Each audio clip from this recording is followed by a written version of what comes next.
இன்றைய தினம் உங்களை சந்திப்பதில் பெருமகிழ்ச்சி அடைகின்றேன். உங்கள் அனைவருக்கும் எனது வணக்கங்களை தெரிவித்துக் கொண்டு இன்றைய பாட அலகை நாங்கள் ஆரம்பிப்போம். பிள்ளைகள், இன்றைய தினம் நாங்கள் சைவ நெறியிலே தரம் 10 உள்ள திருமணச் சடங்கு பற்றிய கருத்துக்களை உங்களோடு நாங்கள் இன்று பகிர்ந்து கொள்ள இருக்கின்றேன். அந்த அடிப்படையிலே இந்த திருமணச் சடங்கினுடைய இந்த அலகினுடைய தேர்ச்சியை நாங்கள் பார்த்தோமாக இருந்தால், கடவுள் சிந்தனையுடன் சமையல் ஒழுகலாறுகளை கடைப்பிடித்து ஒழுகுவது, அதே போன்று எங்களுடைய வாழ்க்கையிலே நாங்கள் சடங்குகளை அறிந்து அதன் பொருள் உணர்ந்து அவற்றை நாங்கள் பின்பற்றி பழகிக்கொள்ள வேண்டும். எங்களுடைய வாழ்க்கையில் நாங்கள் சடங்குகளை எந்த அளவுக்கு நாங்கள் பின்பற்றி பழகிறோமோ அந்த அளவுக்கு எங்களுக்கு அது சிறப்பை தரும் என்ற அடிப்படையிலே நாங்கள் இன்றைய தினம் திருமண சடங்கு பற்றிய கருத்துக்களை நாங்கள் பார்க்க இருக்கின்றோம். பிள்ளைகளே, அந்த வகையிலே இந்த சடங்குகள் என்று நாங்கள் பார்க்கின்ற போது கிரிகைகளோடு பின்னிப்பிணைந்ததாக தொடர்பு பட்டதாக இருப்பதை நாங்கள் பார்க்கலாம். இந்த சிவாகமங்களிலே இந்த கிரிகைகள் எல்லாம் மிக நன்காக விளக்கப்பட்டிருப்பதை நாங்கள் பார்க்கிறோம். அந்த வகையிலே கிரிகை என்று நாங்கள் சொல்லுகின்ற போது, கிரிகை என்றால் இன்மைக்கும் மறுமைக்கும் நன்மை வேண்டி மந்திரங்களோடு ஆற்றப்படுவது கிரிகை. ஆகவே இந்த பிறப்புக்கும் அடுத்த பிறப்புக்கும் நன்மை வேண்டி மந்திரங்களோடு செய்யப்படுவது கிரிகை. இந்த கிரிகையை நாங்கள் 2 பெரும் பிரிவுகளாக நாங்கள் பிரிக்கலாம். ஒன்று பராரத்த கிரிகை, இதை நாங்கள் கோயில் கிரிகை என்று அழைக்கலாம். இந்த கோயில் கிரிகைக்குள் 3 வகை இருக்கிறது. நித்திய கிரிகை, நைமித்திய கிரிகை, காமிய கிரிகை என்று சொல்லி 3 கிரிகைகள் நாங்கள் அறிந்திருக்கிறோம். உங்களுக்கு தெரியும், இந்த பராரத்த கிரிகை கோயில் கிரிகை என்றால் உலகத்தில் உள்ள அத்தனை உயிர்களுடைய நன்மை வேண்டி செய்யப்படுவது இந்த கோயில் கிரிகை. இந்த கோயில் கிரிகையில் மிக முக்கியமான 3 கிரிகைகள் அங்கே சொல்லப்படுகிறது. நித்திய கிரிகை, தினம்தோறும் ஒவ்வொரு நாளும் ஆலயத்திலே நடைபெறுகின்ற அந்த பூசை முறைகளை நாங்கள் நித்திய கிரியை என்று சொல்கிறோம். சாதாரணமாக 6 கால பூசைகளை நாங்கள் நித்திய கிரியை என்று அழைக்கலாம். இந்த நித்திய கிரியைக்குள் பல்வேறுபட்ட அம்சங்கள் சொல்லப்படுவதை நாங்கள் முன்னர் படித்திருக்கின்றோம். அதே போன்று நைமித்திய கிரியை என்று சொன்னால் பிள்ளைகள் விசேட காலங்களிலே செய்யப்படுவது. இது வாரத்தில் ஒரு முறையாக இருக்கலாம், மாதத்தில் ஒரு முறையாக இருக்கலாம், வருடத்தில் ஒரு முறையாக இருக்கலாம், அல்லது 12 வருடங்களுக்கு பல வருடங்களுக்கு ஒரு முறையாக இருக்கலாம். அப்படிப்பட்ட அந்த கிரியைகளை நாங்கள் நைமித்திய கிரியை என்று சொல்லுகிறோம். மகோத்சவம், நவராத்திரி, சிவராத்திரி, கும்பாபிஷேகம் போன்றவற்றை நாங்கள் நைமித்திய கிரியை என்று அழைக்கிறோம். அதே போன்று காமிய கிரியை, காமிக கிரியை என்றால் பலன் கருதி செய்யப்படுவதை குறிக்கும். நாங்கள் ஏதாவது ஒரு குறிக்கோளை மனதிலே நினைத்து அந்த குறிக்கோள் நிறையும் வரை காத்திருந்து அது நிறைவேறிய பின்னர் நாங்கள் நினைத்ததை இறைவனுக்காக நாங்கள் நேர்த்திக்கடன் என்று சொல்வோம், அர்ச்சனைகள் என்று சொல்வோம். இப்படியானவற்றை நாங்கள் முன்னெடுத்தால் அதனைத்தான் நாங்கள் காமிய கிரியை என்று சொல்லி அழைக்கிறோம். இப்படி பரார்த்த கிரியைக்குள் இவ்வளவு கிரியைகளும் சொல்லப்பட்டிருக்கின்றது. அதே போன்று பிள்ளைகள் நீங்கள் பார்த்தீர்களாக இருந்தால் ஆன்மார்த்தமான கிரியை, இதனை நாங்கள் வீட்டு கிரியை என்று சொல்லி அழைப்போம். இந்த வீட்டு கிரியைக்குள் 2 பிரிவுகள் காணப்படுகின்றன. ஒன்று பூர்வ கிரிகை, 2 அபர கிரிகை.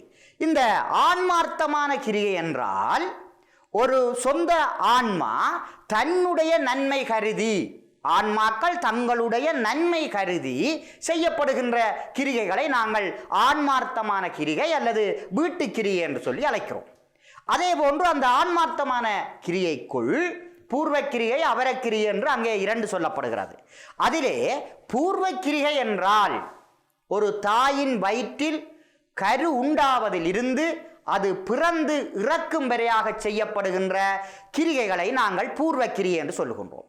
அதாவது நாங்கள் குழந்தை பிறந்தவுடன் அந்த குழந்தைக்கு செய்ய வேண்டிய சடங்குகள், கிரிகைகள், காது குத்துகிறோம், சோறு ஊட்டுகின்றோம், ஏடு தொடக்குகின்றோம், குறிப்பு பார்க்கின்றோம், திருமணச் சடங்கு செய்கின்றோம். இவ்வாறான கிரிகைகளை நாங்கள் பூர்வ கிரிகை என்று சொல்லி அழைக்கிறோம். அதே போன்று அபரக்கிரிகை என்றால், அபரம் என்றால் பிந்தியது என்பது பொருள். அதாவது இறந்ததற்கு பின்னர் செய்யப்படுகின்ற கிரிகைகளை நாங்கள் அவர கிரிகை என்று சொல்லுவோம். அதாவது மரணக்கிரிகை, சவண்டிகரணம், அந்தியட்டி, திவசம், மாலயம் என்று சொல்லப்படுகின்ற கிரிகைகளை நாங்கள் அவரக்கிரிகை என்று அழைக்கலாம். அவரக்கிரிகையை பற்றி நாங்கள் பார்க்கின்ற போது இங்கு இன்றைய தினம் நாங்கள் பார்க்க வேண்டிய விடயம் என்னவென்றால், இந்த ஆன்மார்த்தமான கிரியைக்குள் பூர்வ கிரியையில் ஒன்றாக இருக்கின்ற திருமண சடங்குகள் பற்றி நாங்கள் பார்க்க இருக்கின்றோம். ஆகவே பிள்ளைகள், இந்த திருமண சடங்கு எந்த கிரியைக்குள் இப்போது வருகின்றது என்பதனை நீங்கள் நன்கு அறிந்திருப்பீர்கள் என்று நம்புகிறேன். அந்த அடிப்படையிலே நாங்கள் இந்த திருமண சடங்கு என்று நாங்கள் பார்க்கின்ற போது முதலிலே சடங்குகள் இவை என்னத்துக்காக செய்யப்படுகின்றன, இதனால் என்ன நன்மைகள் எங்களுக்கு கிட்டுகின்றன என்பதை நாங்கள் முதலிலே அறிந்து கொள்ள வேண்டும்.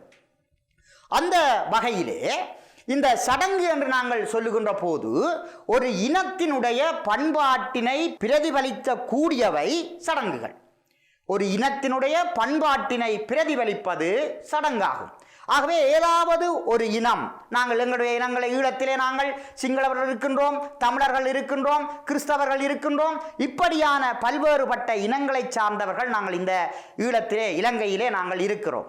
ஆகவே அந்தந்த இனம் தன்னுடைய இன பண்பாட்டினை பிரதிபலிக்க கூடிய வகையிலே பிறப்பிலே இருந்து இறப்பு வரையாக முன்னெடுத்து செல்லுகின்ற அத்தனை சடங்குகள் எங்களுடைய அந்த இனத்தினுடைய பண்பாட்டை வெளிப்படுத்துவதாக இருக்கின்றது. நாங்கள் ஒரு வீட்டுக்கு நாங்கள் செல்லுகின்ற போது அவர்கள் சைவர்களாக இருந்தால் அவர்களுடைய பண்பாட்டை பார்த்த உடனே நாங்கள் இது சைவ குடும்பத்தை சேர்ந்தவர்கள் என்பதை நாங்கள் அறிந்து கொள்கின்றோம். அவ்வாறே ஒரு கிறிஸ்தவர்களுடைய வீட்டுக்கு நாங்கள் சென்றால் அவர்களுடைய பண்பாட்டினை அடிப்படையாக வைத்துக்கொண்டு அவர்கள் கிறிஸ்தவ பண்பாட்டோடு இருக்கிறார்கள் என்பதை நாங்கள் உணர்ந்து கொள்ளக்கூடிய இருக்கின்றது. ஆகவே இந்த சடங்கு என்பது ஒரு இனத்தினுடைய பண்பாட்டை பிரதிபலித்து காட்டுகின்ற ஒன்றாக இருக்கின்றது பிள்ளைகள். அதே போன்று நாங்கள் பார்க்கலாம், இந்த சடங்கு என்று நாங்கள் பார்க்கின்ற போது ஒரு இனத்தினுடைய மரபுகளை அதனுடைய பண்பாடுகளையும் பேணி காக்குவதற்கு இது உதவுகின்றது. அப்ப நாங்கள் சடங்கு ஒரு இனத்தை பிரதிபலிப்பதாக இருந்தாலும் அந்த சடங்குகளை நாங்கள் ஆரம்பம் தொடக்கம் இன்று வரை நாங்கள் மூதாதையர் அன்று தொடக்கி வைத்த அந்த சடங்குகளை இன்று வரை நாங்கள் பின்பற்றி கொண்டு இருக்கிறோம் என்றால் என்ன அர்த்தம் என்றால், அந்த இனத்தினுடைய மரபுகளையும் பண்பாடுகளையும் அடுத்த சந்ததியும் பேணி காக்க வேண்டும் என்பதற்காகத்தான் அந்த சடங்குகளை நாங்கள் இப்போது நாங்கள் முன்னெடுத்து கொண்டிருக்கின்றோம். உதாரணமாக நாங்கள் பார்க்கலாம் பிள்ளைகள், உங்களுடைய இல்லங்களிலே வீடுகளிலே ஏதாவது ஒரு சடங்கு அங்கே முன்னெடுக்கப்படும். ஒரு குழந்தை பிறந்தால் அந்த குழந்தைக்கு ஏடு தொடக்கின்ற நிகழ்வாக இருக்கலாம், முடி இறக்கின்ற சடங்காக இருக்கலாம், அல்லது பூப்புனித நீராட்டு விழாக இருக்கலாம், அல்லது திருமண சடங்காக இருக்கலாம். இந்த சடங்குகள் அங்கே இடம்பெறுகின்ற போது அந்த சடங்கிலே அந்த இனத்தினுடைய மரபுகள் பிரதிபலிப்பதும் அவர்களுடைய பண்பாடுகள் பிரதிபலிப்பதையும் நாங்கள் பார்க்கிறோம். அந்த பண்பாடுகளையும் பிரதிபலிப்புகளையும் நாங்கள் எதிர்காலத்துக்கும் கொண்டு சேர்க்க வேண்டும் என்பதற்கு இந்த சடங்குகள் எங்களுக்கு பெரிதும் உதவுவதை நாங்கள் பார்க்கிறோம். அந்த அளவுக்கு எங்களுடைய வாழ்வியலிலே இந்த சடங்கு மிக முக்கியமான ஒன்றாக காணப்படுது பிள்ளைகள். அது மட்டுமல்ல, ஒரு வாழ்க்கையினுடைய எங்களுடைய இல்வாழ்க்கையாக இருக்கட்டும், எங்களுடைய வாழ்வியலாக இருக்கட்டும், எங்களுக்கு அத்தனை அந்த கால நீரோட்டத்திலே எங்களுக்கு ஏற்படுகின்ற இன்ப துன்பங்களை நாங்கள் பகிர்ந்து கொள்வதற்கு இந்த சடங்குகள் மிக பொருத்தமான ஒன்றாக காணப்படுகின்றது. ஒரு வாழ்வியலிலே ஒரு குடும்பத்திலே ஏதாவது ஒரு மகிழ்ச்சிகரமான சம்பவம் இடம்பெற்றால் அந்த மகிழ்ச்சிகரமான அந்த இன்பகரமான அந்த நிகழ்விலே நாங்கள் எல்லோரும் போய் சேர்ந்திருந்து அவரோடு கூடி குழாவி கதைக்கின்ற போது எங்களிடம் ஒரு புத்துணர்ச்சி, மகிழ்ச்சி, அங்கே புரிந்துணர்வு என்பன அங்கே ஏற்படுவதை நாங்கள் பார்க்கிறோம். அது மட்டுமல்ல, எங்களுடைய வாழ்க்கையிலே இன்பங்கள் நடப்பது போல பல துன்பங்களும் நடப்பதை நாங்கள் பார்க்கிறோம். ஆகவே ஒரு துன்பகரமான ஒரு நிகழ்வு அந்த குடும்பத்திலே இடம்பெற்றால் அந்த துன்பத்திலே நாங்கள் பங்கு கொண்டு அவர்களுடைய துன்பத்தை நாங்களும் பகிர்ந்து கொள்ளுகின்ற போது அவர்களை நாங்கள் உளவியல் ரீதியாக மன ரீதியாக சாந்தப்படுத்தி அவர்கள் தங்களுடைய வாழ்க்கையிலே வாழ்க்கை நீரோட்டத்திலே மீண்டும் எழுந்து பயணிக்க கூடிய தன்மையை நாங்கள் ஏற்படுத்தக்கூடியவராக இருக்கின்றோம். ஆகவே இதற்கும் இந்த சடங்குதான் எங்களுக்கு வழிகாட்டியாக இருக்கிறது. அது மட்டுமல்ல, இந்த சடங்குகளிலே உறவுகளை பலப்படுத்துகின்றது.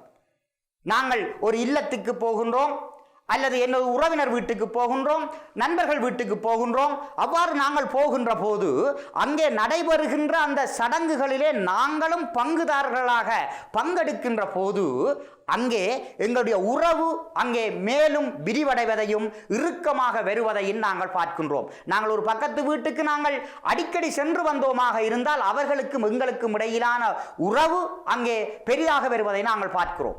நாங்கள் அயல் வீட்டுக்காரரோடு அங்கு போகாமல் வராமல் நாங்கள் இருந்தோம் என்றால் எங்கள்கிட்ட அந்த உறவை நாங்கள் கட்டி காக்க முடியாது. ஆகவே ஒவ்வொரு இல்லங்களிலும் குடும்பங்களிலும் நடைபெறுகின்ற சடங்குகள் அந்த சமூகத்தினுடைய உறுப்பினர்களிடையே ஒரு உறவை வலுப்படுத்துவதாக இருப்பதையும் நாங்கள் பார்க்கிறோம். ஆகவே இவ்வாறான இந்த விடயங்கள் பிள்ளைகள், சடங்குகள் எங்களுடைய வாழ்க்கைக்கு எந்த அளவு பிணைப்பாக உறுதியாக எங்களுடைய வாழ்க்கையை முன்னெடுத்து செல்வதற்கு இந்த சடங்குகள் உதவுகின்றது என்பதை நாங்கள் பார்க்கிறோம். அந்த வகையிலே தான் இந்த சடங்குகள் பல வகையான சடங்குகள் இருக்கின்றன. வேளாமை சடங்கு என்று நாங்கள் பார்க்கலாம், சமய சடங்குகள் என்று நாங்கள் பார்க்கலாம், பிறப்பு சடங்கு என்று சொல்லி பார்க்கலாம், ஈமச் சடங்கு என்று சொல்லி பார்க்கலாம், திருமணச் சடங்கு என்று சொல்லி நாங்கள் பார்க்கலாம். ஆகவே இந்த சடங்குகள் ஒவ்வொருவருடைய வாழ்வியலும் பல்வேறுபட்ட பரிமாணத்திலே நடந்திருப்பதை நாங்கள் பார்க்கிறோம். ஆகவே அந்த சடங்குகளிலே இன்றைய தினம் நாங்கள் திருமணச் சடங்குகள் பற்றி நாங்கள் பார்க்க இருக்கிறோம் பிள்ளைகள். அப்போ இந்த திருமணச் சடங்கு என்றாலே எல்லோருக்கும் ஒரு விருப்பமானதும் அறிந்து கொள்ள துடிக்கின்ற ஒரு விடயமாகவும் நாங்கள் எல்லோரும் எங்களுடைய இயல்பாகவே இருப்பது வளமை. ஆகவே அந்த திருமணச் சடங்கினை நாங்கள் பார்க்கின்ற போது உங்களுடைய இல்லங்களிலே அல்லது உறவினர்களுடைய வீடுகளிலே அல்லது நண்பர்களுக்கு ஏற்படுகின்ற திருமண நிகழ்வுகளிலே எல்லாம் நீங்கள் போய் பார்த்திருப்பீர்கள். அப்படிப்பட்ட அந்த திருமணச் சடங்கு பற்றி நாங்கள் இன்றைய தினம் உங்களோடு நான் பகிர்ந்து கொள்ள இருக்கிறேன். உங்களுடைய பாட அலகிலே வரக்கூடிய விடயங்களை மையப்படுத்தி இந்த அலகு நகர்ந்து செல்லும். ஆனால் இந்த திருமணச் சடங்கு என்பது பிள்ளைகள் மிக விரிவான பரந்த பல தத்துவ உண்மைகளையும் வரலாறுகளையும் கொண்டதாகத்தான் இந்த திருமணச் சடங்கு இருக்கின்றது. ஆனால் உங்களுடைய பாடப்பரப்பிலே உள்ள விடயங்களை நான் அடிப்படையாக கொண்டு இன்றைய தினம் உங்களோடு அதனை பகிர்ந்து கொள்வதன் ஊடாக இந்த பகுதிக்குள் வருகின்ற வினாக்களை நாங்கள் நன்கு உணர்ந்து அதற்கு ஏற்ற மாதிரி நாங்கள் விடையை அளிக்கக்கூடியவர்களாக, விடையை எழுதக்கூடியவர்களாக எங்களை நாங்கள் மாற்றிக்கொள்ள வேண்டும் என்பதுதான் இந்த அலகினுடைய நோக்கமாக இன்றைய தினம் இருக்கின்றது. திருமணச் சடங்கினை நாங்கள் விவாகச் சடங்கு, மங்கள நாள் பூணுதல் சடங்கு, கல்யாண சடங்கு என்றெல்லாம் நாங்கள் அந்த திருமணச் சடங்கினை நாங்கள் அழைக்கிறோம். ஆகவே இங்கு இந்த திருமணச் சடங்கு என்று நாங்கள் பார்க்கின்ற போது இதனை நாங்கள் விவாகச் சடங்கு என்கின்ற போது, விவாகம் என்பது சிறப்பாக சுமத்தல் என்பது பொருள். விவாகம் என்பது சிறப்பாக சுமத்தல் என்பது பொருள். அப்ப நாங்கள் எங்களை நம்பி வந்தவளை அல்லது நம்பி வந்தவனை நாங்கள் சிறந்த முறையிலே சுமந்து கொள்ள வேண்டும் என்பதுதான் விவாகத்தினுடைய அர்த்தமாக இருக்கிறது. அதே போன்று கல்யாணம், கல்யாணச் சடங்கு என்று சொல்வார்கள். ஆகவே கல்யாணச் சடங்கு என்பது மங்களத்தை தருவது. அந்த திருமணம், அந்த கல்யாணம் என்று சொல்வது மங்களத்தை தருவது. எங்களுக்கு மகிழ்ச்சி, குதூகலம், எங்கள் இல்லங்களில் இருக்கின்ற அறியாமையெல்லாம் நீங்கி நல்ல ஒளி கொண்ட நல்ல சுவிட்சமான ஒன்றை தருவது, மங்களத்தை தருவது கல்யாணம் என்பார்கள். அதே போன்று திருமணம், திருமணம் என்று சொன்னால் தெய்வத்தன்மை பொருந்திய மனம். அதாவது தெய்வம், திரு என்பது உங்களுக்கு தெரியும். திரு என்ற சொல் அழகு, ஒழுங்கு, மேன்மை, தெய்வம் என்ற பல பொருட்களிலே அது பொருள் கொள்ளப்படுவதை நாங்கள் பார்க்கிறோம். மனம் என்பது விரும்பிக் கொள்வது.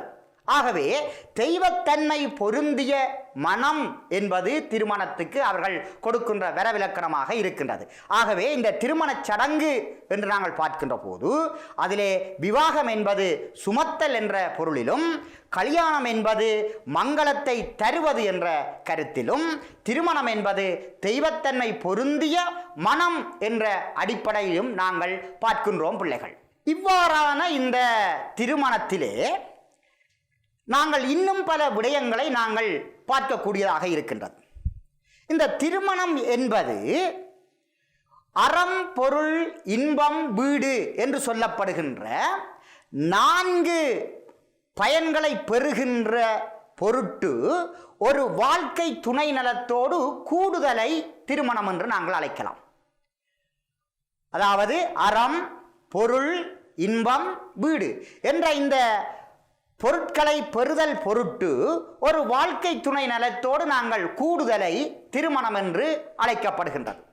அதான் இங்கே ஔவையார் சொல்லி இருக்கின்றார், ஈதல் அறம், தீவினை விட்டிடல் பொருள், காதலர் இருவர் கருத்தொருமித்து ஆதரவு பட்டதே இன்பம் என்று அவர் அழகாக சொல்லியிருக்கிறார். ஆகவே 2 தலைகள், அதாவது ஒரு ஆணும் ஒரு பெண்ணும் சேர்வது என்னத்துக்கு என்றால், எங்களோட வாழ்க்கையிலே நாங்கள் பெறக்கூடிய அறம், பொருள், இன்பம், வீடு என்று சொல்லப்படுகின்ற இந்த உறுதி பொருட்கள் 4ஐயும் நாங்கள் பெறுதல் பொருட்டுத்தான் நாங்கள் அங்கே கூடுகிறோம் என்பதனை மிக அழகாக சொல்லியிருப்பதை நாங்கள் பார்க்கிறோம்.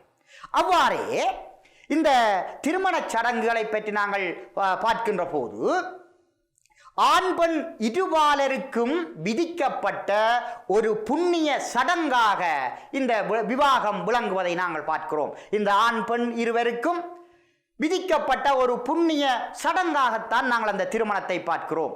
நாங்கள் பார்க்கலாம், நாங்கள் இந்த வாழ்க்கையிலே எங்களுடைய வாழ்வியலிலே பிரம்மச்சாரியம், இல்லறம், வானப்பிரஸ்தம், சந்நியாசியம் என்று சொல்லப்படுகின்ற 4 படிநிலைகள் இங்கே காணப்படுகின்றது.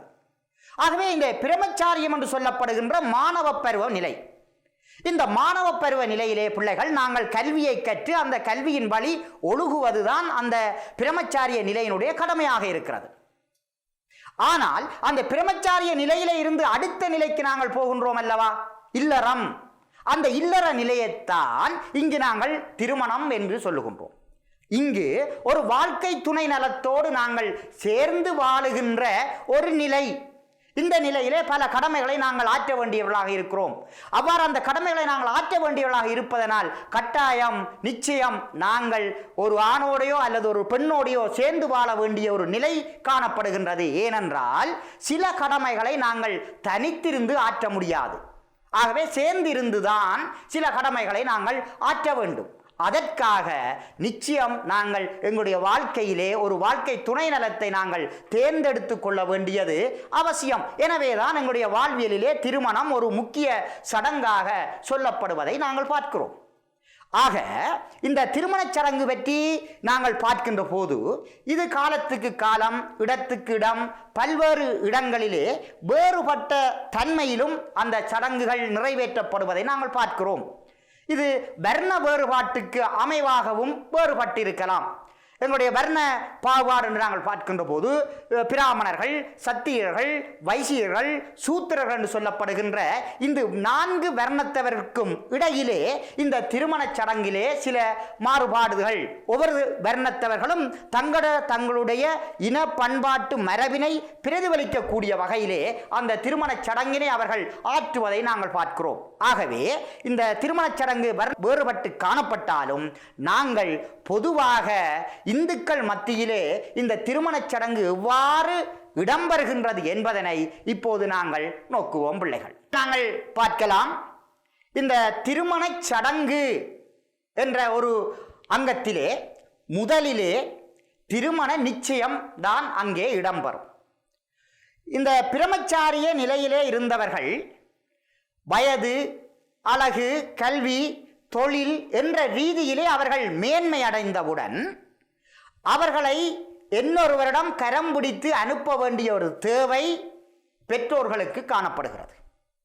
எனவேதான் பெற்றோர்கள் தங்களுடைய பிள்ளைகளுடைய தகுதிக்கு ஏற்ப இன்னொரு வரத்தினை அவர்கள் தேடுவார்கள்.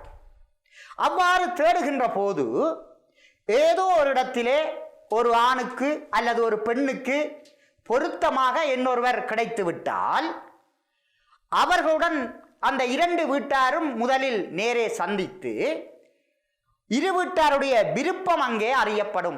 என்னுடைய மகளுக்கு உங்களுடைய மகனை திருமணம் செய்ய நான் ஆசைப்படுகின்றேன், விரும்புகிறேன் என்று அவர்கள் தெரிவித்தால், அதனை அவர்களும் ஏற்றுக்கொண்டால் அங்கே அதற்கு பின்னர் அந்த திருமணம் பற்றிய ஒரு கலந்துரையாடல் ஒன்று அங்கே இடம்பெறும். ஆகவே இரு வீட்டார்களும் அங்கே கதைத்து விருப்பம் தெரிவித்தால் அடுத்த நிகழ்வாக அவர்கள் அந்த இரண்டு ஆண் பெண் இருபாலாருடைய குறிப்பினை திருமண பொருத்தம் பார்க்கின்ற ஒரு நிகழ்வு அங்கே இடம்பெறும். ஆகவே எடுத்த எடுப்பிலே அங்கே திருமணம் செய்ய மாட்டார்கள். எங்களுக்கென்று வகுக்கப்பட்ட ஒழுங்கு முறையிலே தான் அந்த திருமண நிகழ்வு இடம்பெறும். ஆகவே விருப்பத்துக்கு பிறகு இந்த இரண்டு பேருடைய குறிப்பை, ஜாதகத்தை பார்ப்பார்கள். இந்த ஜாதகம் பார்த்து அதிலே பொருத்தம் ஏற்பட்டால் மட்டுமே அந்த திருமண சடங்கு அங்காலே நகர்ந்து செல்வதை நாங்கள் பார்க்கிறோம். எங்களுடைய இந்து பாரம்பரியத்திலே இந்த பொருத்தம் பார்ப்பது என்பது மிகவும் ஒரு முக்கியமான ஒன்றாக காணப்படுகிறது. இதிலே 16 விடயங்களை கருத்திலே கொள்வார்கள். திருமணம் பார்க்கின்ற போது உங்களுடைய குறிப்பிலே நீங்கள் பார்த்தீர்களாக இருந்தால் உங்களுக்கு 16 விடயங்கள் அங்கே சொல்லப்பட்டிருக்கு. அந்த 16 விடயங்களும் மற்றவரோடு சேர்ந்திருந்தால்தான் அந்த திருமணத்துக்கு பெரியோர்கள் அனுமதி வழங்குவார்கள். ஆகவே இந்த 16 பொருத்தங்களிலே குறைந்தளவு முக்கியமான சில பொருத்தங்கள் அந்த குறிப்பிலே இருக்க வேண்டும். சொல்வார்கள், ஆயுள் பொருத்தம் இருக்க வேண்டும், புத்திரப்பேறு பொருத்தம் இருக்க வேண்டும், தாலி பொருத்தம் இருக்க வேண்டும். இவ்வாறாக முக்கியமான பல பொருத்தங்கள் இருந்தால்தான், அது ஒரு 60-70% இருந்தால் அந்த திருமணத்தை செய்யலாம் என்று அந்த பிராமணர் குறிப்பு பார்க்கின்ற அந்த சிவாச்சாரியார் சொல்லுவார், இந்த திருமணம் செய்ய முடியும் அல்லது செய்யக்கூடாது. ஆகவே பொருத்தம் அதிகமாக இருந்தால் மாத்திரம் அவர் அங்கே அதற்கு அனுமதி வழங்குகிறார். ஆகவே பொருத்தம் பார்ப்பது என்பது எங்களுடைய இந்துக்கள் மத்தியிலே மிகவும் ஆழமாக பதிந்த ஒரு விடயம். நிச்சயமாக உங்களுக்கு தெரியும், எங்களுடைய பிறப்பிலே நாங்கள் ஜோதிடம் பார்க்கின்ற மரபை கொண்டவர்கள். ஒரு குழந்தை பிறக்கின்ற போது அந்த பிறந்த நேரத்தை அடிப்படையாக வைத்துக் கொண்டுதான் நாங்கள் அந்த கணிப்பினை நாங்கள் செய்கிறோம். அந்த சூரியனிலே இருந்து வருகின்ற அந்த கதிர்கள் அந்த குழந்தை பிறக்கின்ற போது அந்த கதிர்கள் அந்த குழந்தையிலே தாக்கம் செலுத்தும். ஆகவே அந்த தாக்கத்தினை அடிப்படையாக கொண்டு, சூரியன் சந்திரனுடைய தாக்கத்தினை அடிப்படையாக கொண்டுதான் அந்த குறிப்பினை எழுதி கொள்வார்கள். ஆகவே குறிப்பு பார்ப்பது என்பது மிக முக்கியமான ஒன்றாக இந்துக்கள் மத்தியிலே இருப்பதை நாங்கள் பார்க்கிறோம். ஆகவே பொருத்தம் பார்த்தல் என்பது திருமணச் சடங்கிலே மிகவும் ஒரு உன்னதமான ஒன்றாக காணப்படுகிறது.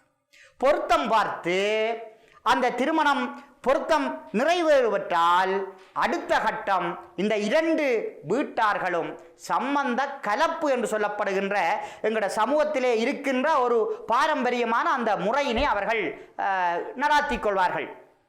முதலிலே பெண் வீட்டார் அங்கே ஆண் வீட்டாரிடம் மங்கள பொருட்களோடு, இனிப்பு பண்டங்கள், வாழைப்பழம், தேங்காய் போன்ற மங்கள பொருட்களோடு அங்கே சென்று அந்த மணமகள் இல்லத்திலே கை கழுவுதல் என்று சொல்லுவார்கள்.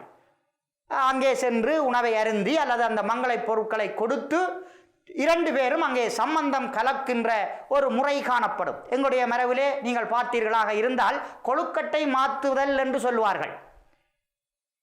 நல்ல சுவையான இனிப்பான அந்த கொழுக்கட்டையை கொண்டு அங்கே அந்த இரண்டு குடும்பங்களும் பரிமாறிக்கொள்வதை நாங்கள் பார்க்கிறோம். இது சம்பந்தம் கலப்பு என்று சொல்வார்கள். அந்த சம்பந்த கலப்பு நிறைவேறியது பின்னர் திருமணத்துக்கான நாளை வைப்பார்கள். திருமணத்துக்குரிய நாளை அங்கே சிவாச்சாரியாரை அழைத்து வந்து அந்த இரண்டு பேருடைய ஜாதகத்தின் பொருத்தப்படி பொருத்தமான ஒரு நாளை அவர்கள் தெரிந்தெடுப்பார்கள். திருமண சடங்கினை ஆற்றுவதற்கான நாளை அவர்கள் தெரிந்தெடுப்பார்கள்.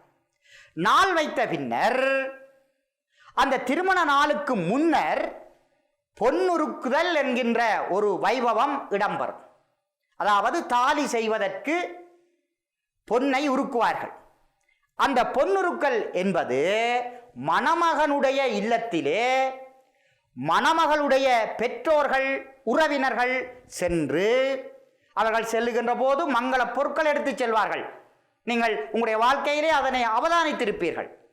சென்று அங்கே பொன்னை செய்கின்ற தாலி செய்கின்றவர்களை அழைத்து அங்கே மண் சட்டியிலே உமி வைத்து அந்த பொன்னை உருக்கி நடைபெறுகின்ற அந்த சம்பவம் அங்கே இடம்பெறும். அந்த பொன்னுருக்கு இடம்பெற்ற அதே தினத்திலே கன்னிக்கால் நாட்டுகின்ற சம்பவமும் நடைபெறும். அந்த கன்னிக்கால் என்பது மணமகனுடைய இல்லத்திலே வடமேற்கு மூலையிலே நவதானியங்கள் பட்டு முன்முறுக்கம் தடியினை ஊன்றி பால் நவதானியம் ஊற்றி பட்டினை அணிந்து அங்கே மணமகள் வீட்டாரும் மணமகள் வீட்டாரும் இணைந்து அங்கே கன்னிக்காலை நாட்டுவதை நீங்கள் பார்க்கலாம். இதோ படத்திலே நீங்கள் காட்சிப்படுத்தப்பட்டிருக்கின்றது பாருங்கள் பிள்ளைகள்.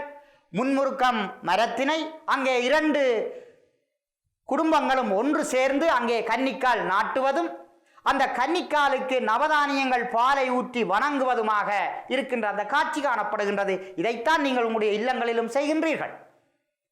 அது மட்டுமல்ல, இந்த கன்னிக்கால் நட்ட அதே தினத்திலே மணமகள் இல்லத்திலும் இந்த கன்னிக்கால் அல்லது பந்தல்கால் என்று சொல்லி இந்த மணமகன் வீட்டார் சென்று அங்கே நாட்டுவதை நாங்கள் பார்க்கலாம்.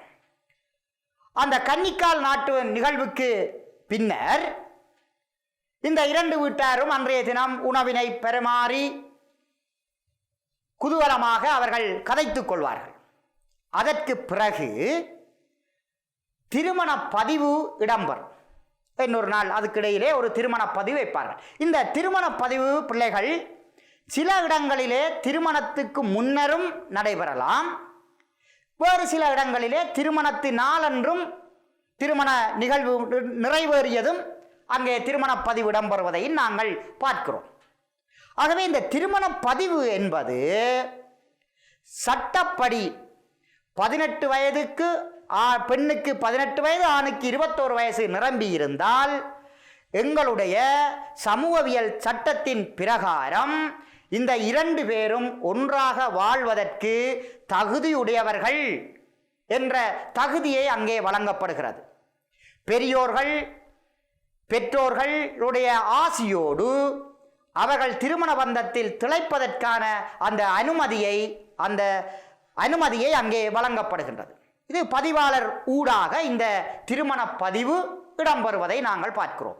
ஆகவே பிள்ளைகள், இந்த திருமண நிச்சயத்தின் போது நான் இப்போது முன்னால் பார்க்கப்பட்ட 2 வீட்டார்களுடைய விருப்பம், பொருத்தம் பார்த்தல், சம்பந்த கலப்பு, நாள் வைத்தல், பொன்னுருக்கல், கன்னிக்கால் நாட்டல், திருமண பதிவு, இவ்வளவு சம்பவமும் திருமணத்தினுடைய ஆரம்ப முன்னோடி கிரிகைகளாக காணப்படுகின்றது.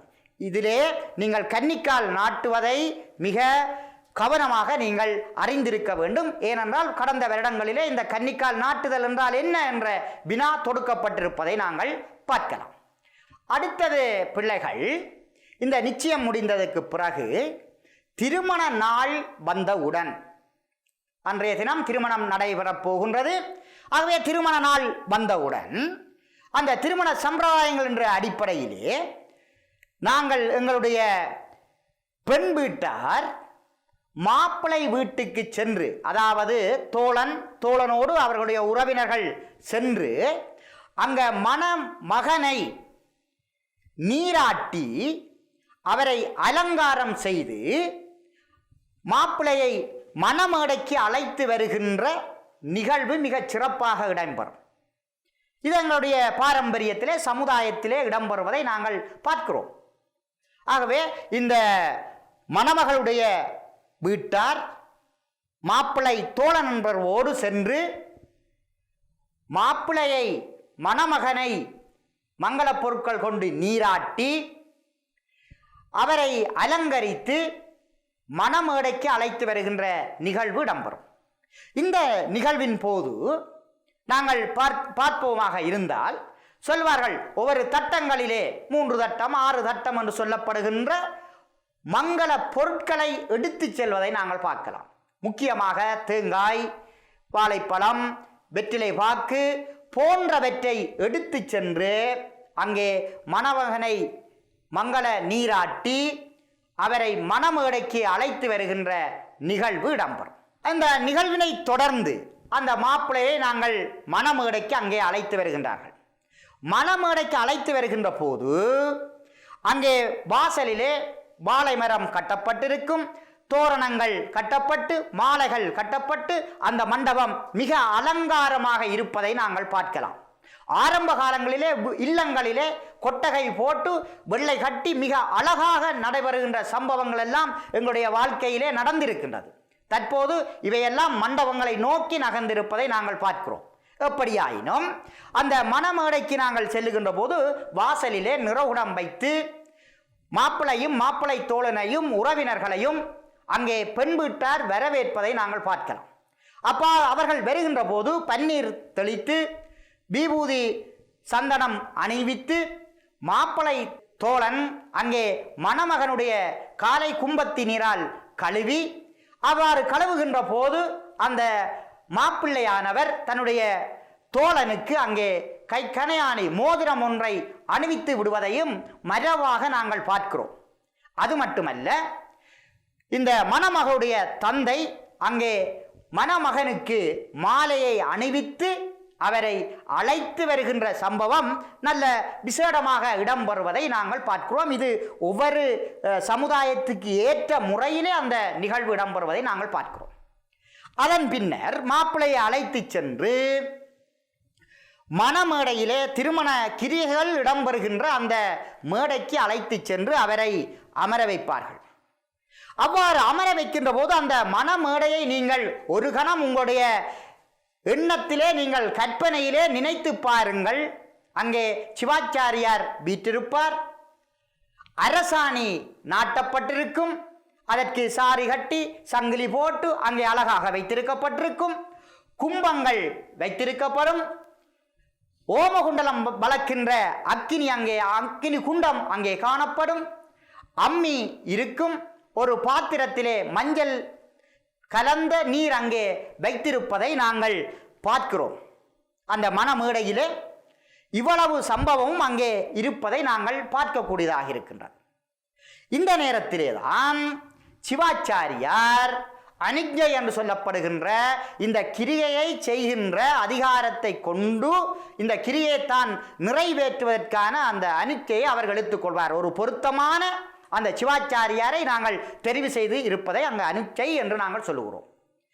அவர் மணமகனுக்கு விபூதி கொடுத்து அந்த விபூதியை அணிய பண்ணி அதன் பின்னர் அவர் முதலிலே விநாயகர் பூசையை ஏற்படுத்துவார்.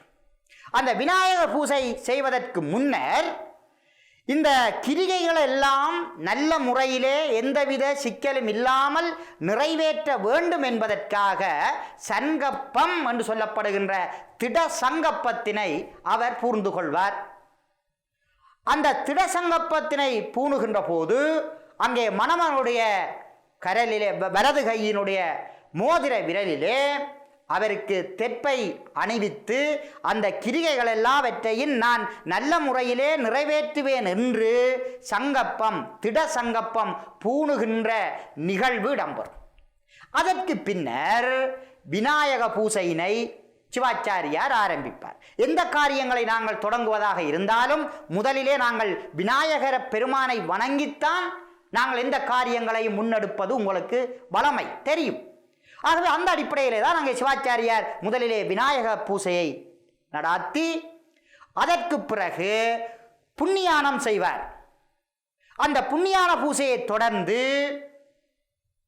அங்கே பஞ்சகவ்ய பூசை இடம்பெறும். அந்த பஞ்சகவ்ய பூசை இடம்பெற்ற பின்னர் அந்த பஞ்சகவ்ய தீர்த்தத்தின் கொண்டு அவர் அந்த இடத்தினையும் பவித்திரங்களையும் சுத்தம் செய்யும் வகையிலே அந்த தீர்த்தத்தினை தெளித்து அவர் அந்த கிரிகையை முன்னெடுப்பார். அது மட்டுமல்ல, அதிலே மணமகனுக்கும் பருக கொடுத்து மணமகனும் அந்த கிரியை செய்வதற்கு ஆன்ம சுத்தியோடு சுத்தமுள்ளவராக இருக்கின்ற அந்த நிகழ்வு முதலிலே இடம்பெறும். அதற்கு பின்னர் நவதானியம் முளையிடுதல், முளைப்பாலிகை இடுதல் என்று சொல்வார்கள். இந்த முளைப்பாலிகை இடுதல் என்றால் சந்திரனை வேண்டி மணமகளுடைய உறவினர்கள்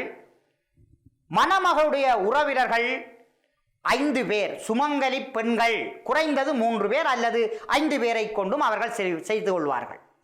அந்த சுமங்கலி பெண்களை கொண்டு மண் சட்டியிலே நவதானியங்களை போட்டு வழிபடுகின்ற முறை அதனை தொடர்ந்து இடம்பெறுவதை நாங்கள் பார்க்கிறோம். அதற்கு பின்னர் இந்த முளைப்பாலிகை இடம்பெற்ற பின்னர் சுமங்கலி பெண்களை கொண்டு அந்த நவதானியங்களை இட்டதற்கு பின்னர் ரட்சாவந்தனம் என்று சொல்லப்படுகின்ற காப்பு கட்டுதல் வைபவம் இடம்பெறும். அதாவது மணமகன் அந்த கிரியையை நல்ல முறையிலே செவ்வனே நிறைவேற்ற வேண்டும் என்று வேண்டி ஆச்சாரியார் சிவாச்சாரியார் மணமகனுடைய வலது கையிலே அந்த பவித்திரத்தினை நூலினை மஞ்சள் கொண்ட அந்த நூலினை அணிவிப்பதை நாங்கள் பார்க்கிறோம். ஆகவே ரட்சாபந்தனம் என்றால் காப்பு கட்டுதல். இதுவும் கடந்த காலங்களிலே உங்களுக்கு வினாவாக தொடுக்கப்பட்டிருக்கின்றது. ரட்சாபந்தனம் என்பது யாது? காப்பு கட்டுதல் என்பதை நீங்கள் இதிலே நினைத்து கொள்ள வேண்டும். அதனை தொடர்ந்துதான் பிள்ளைகள் அங்கே பல பூசைகள், கும்ப பூசைகள் இடம்பெறும். அப்ப அந்த பூசைகள் இடம்பெறுகின்ற போது நாங்கள் முதலிலே விநாயகப் பெருமானை வேண்டி அங்கே வழிபாடு இடம்பெற்றாலும் இந்த கும்ப பூசைகள் தொடங்குகின்ற போது விக்னேஸ்வர பெருமானை முதலிலே நினைந்து பிள்ளையார் பூசை இடம்பெறும் சிவாச்சாரியார். ஏனென்றால் இந்த கிரிகைகள் எல்லாம் எந்தவித இடையூறும் இல்லாமல் நல்ல முறையிலே இடம்பெற வேண்டும் என்பதை நினைத்து சிவாச்சாரியார் விக்கிரங்களை தீர்ப்பவராக இருக்கக்கூடிய விக்னேஸ்வர பெருமானை வேண்டி அங்கே அந்த விக்னேஸ்வர பூசை, பிள்ளையார் பூசை இடம்பெறுவதை நாங்கள் பார்க்கிறோம். அப்போ அதன் போது அவர் தேங்காயை உடைத்து அந்த விநாயக பெருமானை வேண்டுவதை நாங்கள் பார்க்கிறோம். தொடர்ந்து அந்த திருமண கிரிகையிலே மிகவும் சிறப்பான ஒன்றாக இருப்பது லக்குமி பூசை. இந்த லக்குமி பூசை என்பது இந்த மணமகன் கொண்டு வந்த அந்த தாலியினை அங்கே லக்குமியை ஆவாகனம் செய்து, சிவசக்தி பாவனையாக அங்கே லக்குமியை ஆவாகனம் செய்து அந்த லக்குமியிலே அந்த தாலியை வைத்து, தாலி கொடியினை வைத்து ஆசாரியார் அங்கே அந்த பூசையினை நிறைவேற்றுவார். அதனை தொடர்ந்து நவக்கிரக பூசை இடம்பெறும் பிள்ளைகள். இதுவும் இந்த 9 கிரகங்களை வேண்டி எந்தவித இடையூறுகளையும் கொடுக்கக்கூடாது என்று நினைத்து சாந்தப்படுத்துகிற வகையிலே அந்த நவக்கிரக பூசை இடம்பெறும். உங்களுடைய அந்த நவக்கிரகத்திலே உங்களுக்கு தெரியும், ராகுவும் கேதுவும் எங்களுடைய கண்ணுக்கு தெரியாத கிரகங்கள். எனவேதான் அவற்றை நிழல் கிரகம் என்று நாங்கள் சொல்லுகின்றோம். ஏனைய 7 கிரகங்களும் எங்களுடைய கண்ணுக்கு தெரியும், ஆனால் ராகுவும் கேதுவும் எங்களுடைய கண்ணுக்கு தெரியாத பிள்ளைகள். ஆகவேதான் அந்த ராகுவையும் கேதையும் நாங்கள் நிழல் கிரகம் என்று அழைக்கிறோம். ஆகவே அப்படிப்பட்ட அந்த நவக்கிரகங்கள் எந்தவித இடையூறும் எங்களுக்கு ஏற்படுத்தக்கூடாது என்று நினைத்து 8 திக்கு பாலகளையும் வேண்டி 8 திக்கிலையும் காவல் செய்கிற வகையிலே அந்த நவக்கிரக பூசை இடம்பெறுவதை நாங்கள் பார்க்கிறோம். தொடர்ந்து ஓமம் வளர்க்கின்ற நிகழ்வு அங்கே இடம்பெறும். சிவாச்சாரியார் சிவசக்தி பாவனையிலே ஓமம் அமைக்கப்பட்டு அதுக்குள்ளே சமைத்துக்கள், நெய், தேன், பால் போன்ற அபிஷேக திரவியங்களை எல்லாம் கொடுத்து, அவிப்பொருட்களை எல்லாம் கொடுத்து அங்கே ஓமம் வளர்க்கின்ற ஒரு நிகழ்வு அங்கே இடம்பெறும். ஏனென்றால் அந்த ஓமம்தான், அக்கினிதான் இந்த மணமகளும் மணமகனுடைய திருமணத்தை சாட்சியாக கொண்டு அங்கே அக்கினி சாட்சியாக, தேவர்கள் சாட்சியாக, வந்தவர்கள் சாட்சியாக என்ற அடிப்படையிலே சாட்சியாக அக்கினி தேவரை சாட்சியாக கொண்டு அங்கே அந்த கிரியை இடம்பெறுவதற்காக அங்கே ஓமம் வளர்க்கின்ற நிகழ்வு அங்கே இடம்பெறும். தொடர்ந்து இந்த ஓமம் வளர்க்கின்ற நிகழ்வினை தொடர்ந்து பிதிர் ஆசீர்வாதம் இடம்பெறும். இறந்து போன முன்னோர்களை வேண்டி 3 தலைமுறைகளை எல்லாம் வேண்டி இந்த மணமக்கள் நல்ல முறையிலே வாழ வேண்டும், சிறக்க வேண்டும், 16 செல்வங்களும் பெற்று இருக்க வேண்டும் என்று அந்த முதியோர்களை, பிதிர்களை, இறந்து போன ஆத்மாக்களை வேண்டி அந்த பிதிர் ஆசீர்வாதம் இடம்பெறும் பிள்ளைகள். உண்மையிலே எங்களுடைய வாழ்க்கையிலே பெரியோர்கள், குரு என்றவர்களிடம் இருந்தெல்லாம் நாங்கள் ஆசீர்வாதங்களை பெற்றுக்கொள்கிறோம். ஆனால் இந்த பிதிர்களுடைய ஆசீர்வாதம்தான் பிள்ளைகள் எங்களை நல்லவர்களாக உயர்த்தும் என்பதில் ஐயமில்லை. எனவே எங்களுக்கு முன்னே இறந்து போனவர்களை நினைந்து நாங்கள் எந்த ஒரு காரியத்தையும் தொடங்குவதற்கு முதல் அவர்களையும் மனதிலே நினைத்து நாங்கள் தொடங்க வேண்டுவது எங்களுடைய மரபு. அந்த அடிப்படையிலே தான் இங்கும் இந்த திருமண கிரியையிலே பிதிர் ஆசீர்வாதம் மிகச் சிறப்பாக இடம்பெறுகிறது. அதற்கு பின்னர் கன்னிகா தானம். இது ஒரு முக்கியமான நிகழ்வு இந்த சடங்கிலே. அங்கே மணமகளை அழைத்து வந்து மணமேடையிலே மணமகனுக்கு வலதுபுறத்திலே இருத்துவார்கள். இருத்தி வருகின்ற போது உங்களுக்கு தெரியும், அந்த மணமகளை அழைத்து வருகின்ற போது மங்கள இசை ஒலிக்க மணமகளுடைய வீட்டார் அந்த மணமகளை அழைத்து வருவார்கள். அவ்வாறு வருகின்ற போது அங்கே முகத்துக்கு ஒரு சிறு துணியினால் மூடி அவ அங்கே மணமேடைக்கு பூஞ்சட்டோடு அங்கே வருவதை நாங்கள் மனக்கண்ணிலே நீங்கள் நினைத்து பாருங்கள். அவ்வாறு வருகின்ற போது அங்கே முதலிலே அவரிடம், மணமகளிடம் அந்த பூஞ்சட்டை கொடுக்கின்றார். அதற்கு பிறகு அவ அங்கே அந்த துணியால் மூடிக்கொண்டு வருகின்ற போது இதுக்கு ஒரு தத்துவம் சொல்லப்படுகிறது. நான் என்னுடைய வாழ்க்கையிலே எந்த ஆடவரையும் நான் ஏறெடுத்து பார்க்கவில்லை, இன்றைக்குத்தான் உண்மை நான் பார்க்க போகிறேன் என்ற அந்த தத்துவத்திலே அந்த துணியை மூடிக்கொண்டு அங்கே மங்கள வாத்தியத்தோடு உறவினர்கள் அழைத்து வந்து மாப்பிள்ளையினுடைய வலது பக்கத்திலே அந்த மணமகளை அமரச் செய்வார்கள். அதற்கு பிறகு அங்கே கன்னிகா தானம் என்கின்ற அந்த நிகழ்வு இடம்பெறும். கன்னிகா தானம் என்பது பிள்ளைகள், இந்த மணமகளுடைய பெற்றோர் மணமகளுடைய கரம் பிடித்து கொடுப்பது. அவ்வாறு கொடுக்கப்படுகின்ற போது மணமகனுடைய பெற்றோரும் மணமகளுடைய பெற்றோரும் அங்கே இரண்டு முனையிலே நின்று அங்கே தங்களுக்குள்ளே அந்த கௌரவத்தை செலுத்திக் கொள்வார்கள். இந்த மணமகளுடைய பெற்றோர் மணமகளுடைய பெற்றோருக்கு மங்கள திலகமிட்டு பன்னீர் தெளித்து கொள்வார்கள். அதே போன்று மணமகளுடைய பெற்றோரும் மணமகளுடைய பெற்றோர்களுக்கு அங்கே மங்களம் செய்து கொள்வார்கள். விபூதியை அணிவித்து, பொட்டினை அணிவித்து, பன்னீர் தெளித்து அவர்களுக்குரிய அந்த கௌரவம் அங்கே இடம்பெறும்.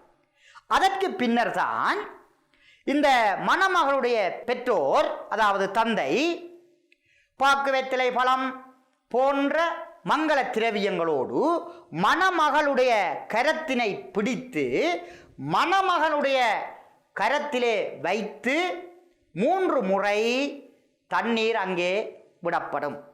சிவாச்சாரியார் அதனை கொடுக்க அந்த மணமகளுடைய கரத்திலே மணமகளுடைய கரத்தை பிடித்து அந்த தந்தையானவர் கொடுக்கின்ற போது அங்கே மங்கள பொருட்களோடு நீரை விட்டு அங்கே கன்னிகா தானம் இடம்பெறுவதை பார்க்கலாம். அதாவது, நான் உன்னிடம் என்னுடைய மகளை ஒப்படைக்கின்றேன், நீ அதை நல்ல முறையிலே வைத்துக்கொள்ள வேண்டும், பாதுகாத்து கொள்ள வேண்டும் என்ற தத்துவத்திலே அந்த கன்னிகாதானம் இடம்பெறுவதை நாங்கள் பார்க்கிறோம்.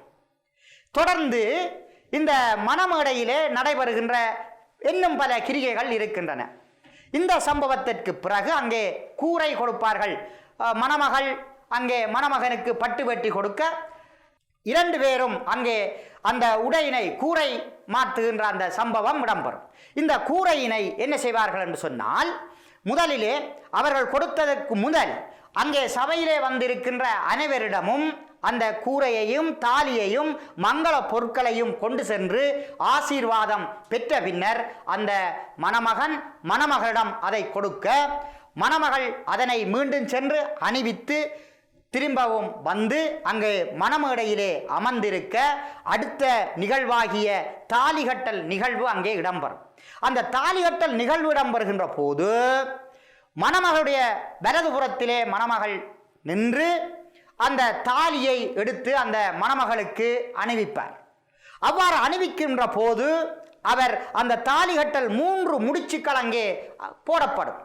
ஒன்று கணவனுக்காக அந்த முடிச்சு, அதனை தொடர்ந்து அந்த மாப்பிள்ளையினுடைய சந்ததிக்காக அடுத்த முடிச்சு, அதே போன்று முதியோர்களுக்காக பெரியோர்களுக்காக நினைத்து 3 முடிச்சு போட்டு அங்கே 3 முடிச்சுக்களை போட்டு அந்த தாலியினை மணமகன் மணமகளுடைய கழுத்திலே கட்டுவார். அதன் போது பின்னுக்கு தீப ஒளி ஏற்றப்படும். இவர்களுடைய வாழ்வு ஒளி போன்று பிரகாசமாக இருக்க வேண்டும் என்று அங்கே குத்து விளக்கை பிடிப்பார்கள் அல்லது தீபத்தை பிடிப்பார்கள். அந்த நிலையிலே அங்கே தாலிகட்டல் இடம்பெறும். தாலிகட்டல் நடைபெறுகின்ற போது அங்கே வருகை தந்த பெரியோர்கள் ஆசீர்வாதம் போட்டு அங்கே பூவினையும் அருகரிசியையும் இட்டு அங்கே அவர்களை வாழ்த்துவதை நாங்கள் பார்க்கிறோம். அது மட்டுமல்ல, இந்த தாலிகட்டல் நிகழ்வு இடம்பெற்றதற்கு பின்னர் மாலை மாற்றல் என்கின்ற நிகழ்வு இடம்பெறும். அந்த மாலை மாற்றல் என்றால் பிள்ளைகள், இந்த ஆணும் இந்த பெண்ணும் 2 பேராக இருந்தவர்கள், தனித்தனியாக இருந்தவர்கள், இப்போது உடலாலும் உள்ளத்தாலும் நாங்கள் ஒருவர் என்கின்ற தத்துவத்தை உணர்த்துவதாக அங்கே மாலையை அவர்கள் அணிவித்துக் கொள்வார்கள். உங்களுக்கு தெரியும், எங்களுடைய வழக்கத்திலே ஒருவர் அணிந்த மாலையை இன்னொருவருக்கு ஒருபோதும் அணிந்து கொள்ள மாட்டார்கள். ஆனால் இந்த திருமணச் சடங்கிலேதான் மணமகன் தான் அணிந்த மாலையை மணமகளுக்கும், மணமகள் அணிந்த மாலையை மணமகனுக்கும் 3 தடவைகள் அணிவித்து கொள்வதை நாங்கள் மரபாக பார்க்கிறோம். இது இவர்கள் உடலாலும் உள்ளத்தாலும் ஒன்றாக வாழ வேண்டும் என்ற தத்துவத்தை அது உணர்த்தி நிற்கின்றது. அதனைத் தொடர்ந்து அந்த சடங்கிலே இடம்பெறுகின்ற முக்கியமான நிகழ்வு 7 அடி வைத்தல். இந்த 7 அடி வைத்தல் என்ற நிகழ்வும் மிகவும் சிறப்பானது. இந்த தாலிகட்டு முடிந்தவுடன் மணமகனுக்கு இடப்புறத்திலே மணமகள் இருப்பால். சிவசக்தி பாவனையாக அங்கே இருந்து கொண்டு தங்களுடைய வாழ்க்கையிலே 7 வகையான செல்வங்களை பெறுதல் பொருட்டு அங்கே 7 அடி வைத்தல் என்ற சம்பவம் அங்கே இடம்பெறும். அக்கினியை சுற்றி அவர்கள் பலம் பெறுகின்ற நிகழ்வு இடம்பெறும். அதாவது அவர்கள் தங்களுடைய வாழ்க்கையிலே தங்களுடைய வாழ்க்கைக்கு தேவையான செல்வங்களை பெறும் பொருட்டு அந்த 7 அடி வைத்தல் என்ற நிகழ்வு இடம்பெறுகிறது. குறிப்பாக அவர்கள் உணவுப் பொருட்களை பெற்றுக்கொள்ள வேண்டும், உடல் பலத்தினை பெற்றுக்கொள்ள வேண்டும், இறை வழிபாட்டை மேற்கொள்ள வேண்டும், காலத்துக்கு காலம் கிடைக்க வேண்டிய பொருட்களை பெற்றுக்கொள்ள வேண்டும், சுகத்தை பெற்றுக்கொள்ள வேண்டும், மன அமைதியை பெற்றுக்கொள்ள வேண்டும், அறிவினை பெற்றுக்கொள்ள வேண்டும். இந்த 7னையும் பெறுதல் பொருட்டுத்தான் பிள்ளைகள் அந்த 7 அடி நடத்தல் என்கின்ற நிகழ்வு அங்கே இடம்பெறுவதை நாங்கள் பார்க்கிறோம். ஆகவே மிக முக்கியமான ஒன்று, வாழ்க்கைக்கு தேவையான 7 செல்வங்களையும் பெறுகின்ற நிகழ்வாக 7 அடி நடத்தல் என்ற நிகழ்வு இடம்பெறுகிறது. அதனைத் தொடர்ந்து அம்மி மிதித்தல் இடம்பெறும்.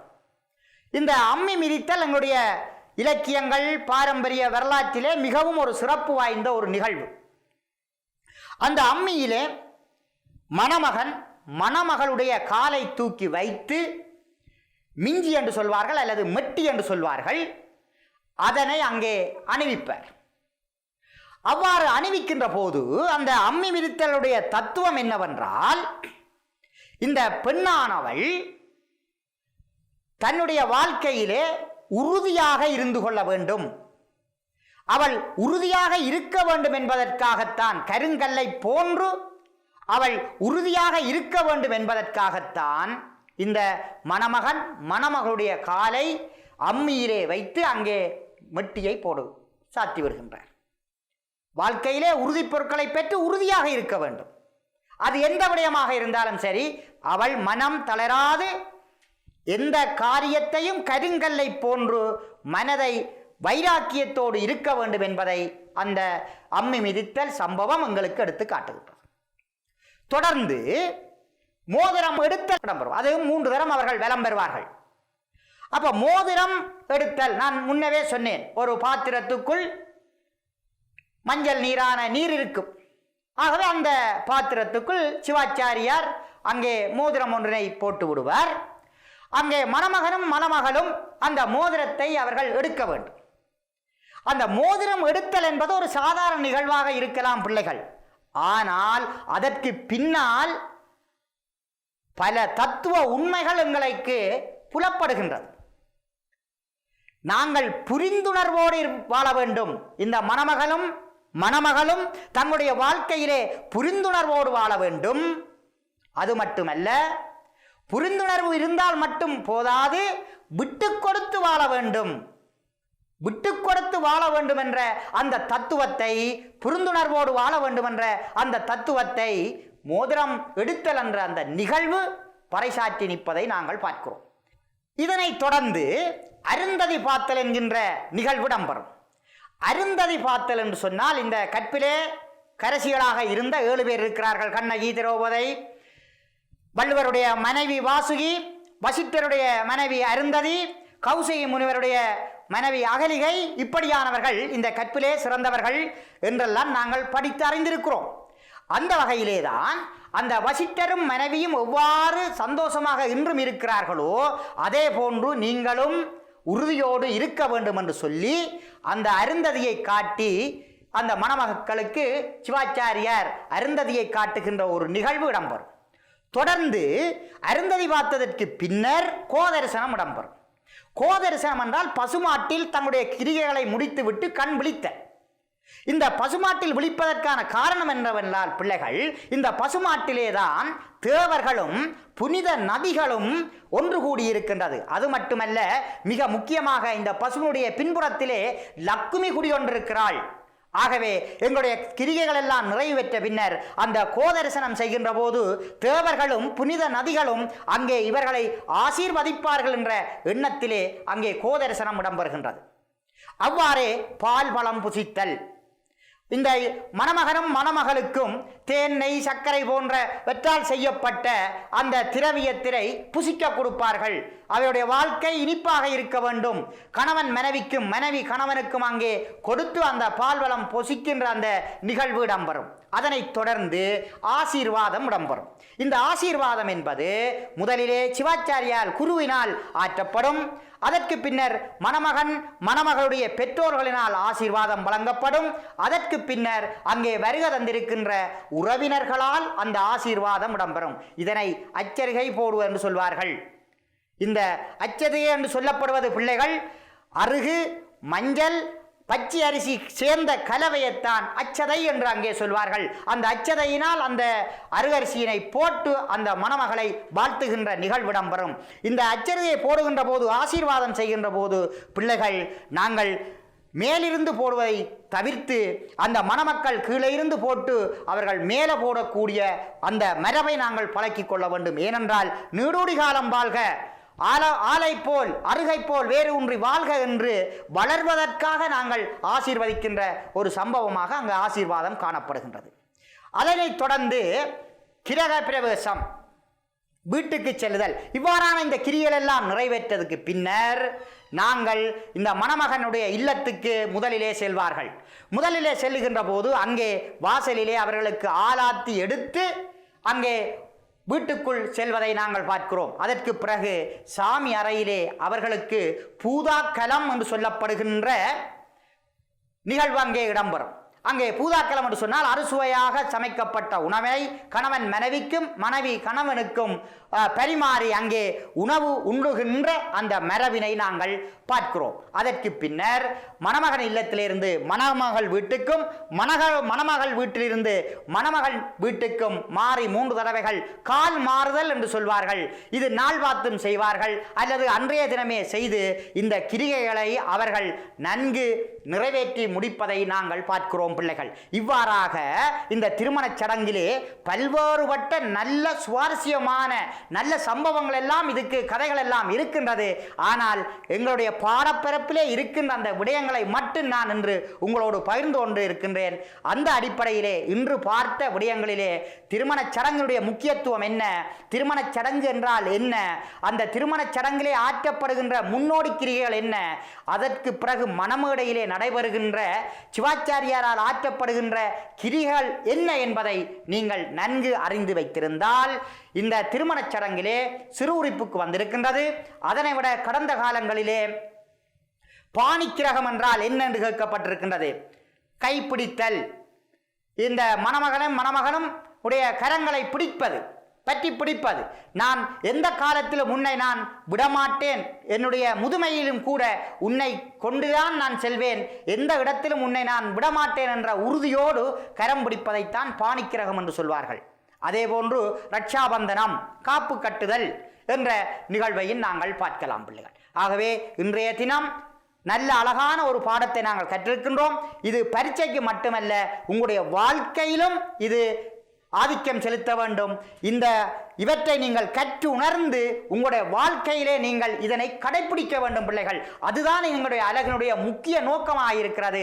படிப்புக்கு மட்டுமல்ல, எங்களுடைய வாழ்க்கையிலும் பல தத்துவ உண்மைகளை இந்த சடங்கு எங்களுக்கு சொல்லித் தந்திருக்கிறது. ஆகவே அவற்றை நீங்கள் பின்பற்றி ஒழுக வேண்டும் என்று கேட்டு இந்த வாய்ப்புக்கு நன்றி கூறி உங்களிடமிருந்து விடைபெறுகின்றேன்.